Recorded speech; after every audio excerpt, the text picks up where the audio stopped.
Olá, sejam muito bem-vindos. Hoje a gente vai mergulhar de cabeça numa das coisas mais fascinantes que definem quem a gente é, a nossa memória. Vamos juntos descobrir porque, no fundo, nós somos aquilo que a gente se lembra. Pensem um pouco nisso. Imagina só, chegar no fim do dia e de repente esquecer tudo que aconteceu antes. É meio perturbador, né? Se uma pessoa acordasse sem nenhuma lembrança do dia anterior, a noção de eu, os relacionamentos, as conquistas, puf! Tudo isso simplesmente sumiria. Essa ideia, por mais assustadora que seja, mostra uma coisa. A memória não é só um baú de recordações, é a base, o alicerce de quem a gente é. E olha, essa frase do neurocientista Ivan Esquerdo, ela resume tudo de um jeito brilhante. Cada um de nós é quem é porque tem suas próprias memórias. É isso, nossa identidade, nossa personalidade, tudo isso é construído tijolo por tijolo em cima das nossas lembranças. Sem elas, a gente seria, sei lá, uma tela em branco. Mas como é que o cérebro faz isso? Como ele constrói essa estrutura tão complexa? É isso que a gente vai ver agora. Então vamos entrar no ciclo da lembrança para entender como a mente constrói o que a gente lembra. Porque, sabe, a memória não é mágica não, é um processo, um sistema com etapas bem definidas. É como um ciclo que pega o que a gente vive e transforma em algo que podemos acessar depois. Então, bora entender como funciona essa fábrica de memórias? Vamos usar aquela ideia da fábrica que ajuda muito a visualizar. Funciona assim. Primeiro, a codificação. É a porta de entrada. Ela pega tudo que a gente sente, o que a gente vê, ouve, o cheiro de um bolo e traduz para uma linguagem que o cérebro consiga entender. Depois vem o armazenamento, basicamente é guardar essa informação, como se a gente estivesse colocando numa prateleira para usar depois. E por fim, a recuperação. É o momento em que a gente vai lá naquela prateleira, pega a lembrança e traz ela de volta para a consciência. E isso acontece o tempo todo, é um ciclo que não para. Ok, agora que a gente já entendeu o ciclo básico, vamos complicar só um pouquinho. É que a nossa fábrica de memória não tem só uma prateleira não. Na verdade, ela é mais como uma biblioteca gigante, com vários arquivos, sabe? Cada um para um tipo diferente de informação. Vamos dar uma olhada em como a mente organiza tudo isso. A primeira grande divisão, a mais fácil de entender, é essa aqui. A memória de curto prazo e a de longo prazo. Pensa na de curto prazo como um post-it mental. É o que está na nossa cabeça agora, nesse exato momento, e dura segundos, talvez horas. Já a de longo prazo, esse é o nosso disco rígido. É o arquivo permanente, onde ficam as coisas por dias, anos, a vida inteira. É ali que a nossa história está guardada, o que realmente define quem a gente é. E sobre essa memória de curto prazo, tem um detalhe muito curioso. É o tal do número mágico 7, mais ou menos 2. Um psicólogo chamado George Miller descobriu que, em média, a gente só consegue guardar de 5 a 9 coisas na cabeça de uma vez só. 5 a 9. É bem pouco, não é? É exatamente por isso que números de telefone, por exemplo, são divididos em bloquinhos. Fica muito mais fácil de decorar assim. Beleza, agora vamos mergulhar na memória de longo prazo, aquela que guarda tudo. Ela se divide em dois grandes sistemas. De um lado, a gente tem a memória explícita, ou declarativa. É tudo aquilo que a gente consegue, declarar, contar para alguém.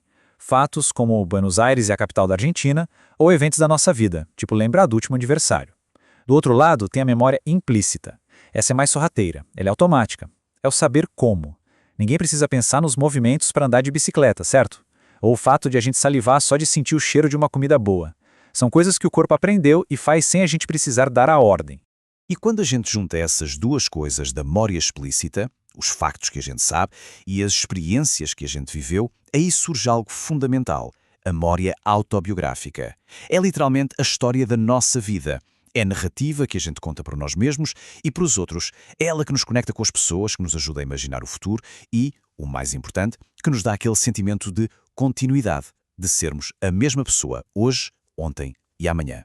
Mas a gente sabe, a memória não é perfeita. Longe disso. Às vezes ela falha e as consequências podem ser devastadoras. E em casos raríssimos, ela pode ser tão poderosa que parece até um superpoder. Então agora a gente vai para os extremos. Quando a memória se quebra e quando ela se torna algo extraordinário. Falando em falhas, o caso mais conhecido é a amnésia. É uma perda de memória que não é normal, geralmente causada por algum tipo de lesão no cérebro. Ela pode funcionar de duas maneiras. Ou a pessoa não consegue mais formar memórias novas, ou ela simplesmente perde as memórias antigas, as do passado. De qualquer jeito, é uma fratura gigantesca na identidade de alguém, uma quebra na história de vida da pessoa. E uma das causas mais tristes de perda de memória é a doença de Alzheimer. Esse gráfico aqui ele é bem impactante. Ele mostra como o risco de desenvolver a doença dispara com a idade. Olha só, entre 70 e 75 anos o risco é de 1% ao ano. Parece pouco, mas aí entre 80 e 85 já pula para mais de 6% ao ano. E depois dos 90, mais da metade das pessoas pode ter a doença. É um número assustador que mostra o quão frágil é o nosso arquivo de memórias, né? Mas e se fosse o contrário? E se a pessoa não esquecesse nada? Existe uma condição extremamente rara chamada síndrome hipertimésica. Quem tem isso possui uma memória autobiográfica praticamente perfeita. Sério, a pessoa consegue lembrar o que comeu no almoço numa terça-feira qualquer 20 anos atrás. Parece um superpoder, não é mesmo? Pois é, mas como a gente vai ver, nem sempre é uma coisa boa. Vejam só o caso do Solomon Cherashevsky. A capacidade dele de memorizar era surreal. Ele conseguia decorar listas com 100 itens em qualquer ordem, mas tinha um problema gigantesco. Ele não conseguia esquecer nada. As memórias antigas ficavam-se misturando com as novas, uma confusão total. E o pior, ele tinha uma dificuldade enorme para pensar de forma abstrata. Porquê? Porque a mente dele estava tão lotada de detalhes que ele não conseguia ignorar o que não era importante. A história dele nos ensina uma lição incrível. Esquecer não é um defeito do cérebro, é uma função essencial. Para ele, a memória perfeita era, na verdade, uma verdadeira maldição. E tudo isso nos traz a uma reflexão final. Para a gente fechar essa nossa viagem, a gente viu como a memória nos constrói, como ela pode falhar de forma trágica e como pode ser extraordinária. Então fica a pergunta: de todas as milhares e milhares de lembranças que formam a nossa história de vida, se fosse preciso escolher só uma única lembrança, para definir a essência de quem somos, qual seria? A resposta para essa pergunta com certeza diz muito sobre o que a gente mais valoriza e, no fim das contas, sobre quem a gente realmente é.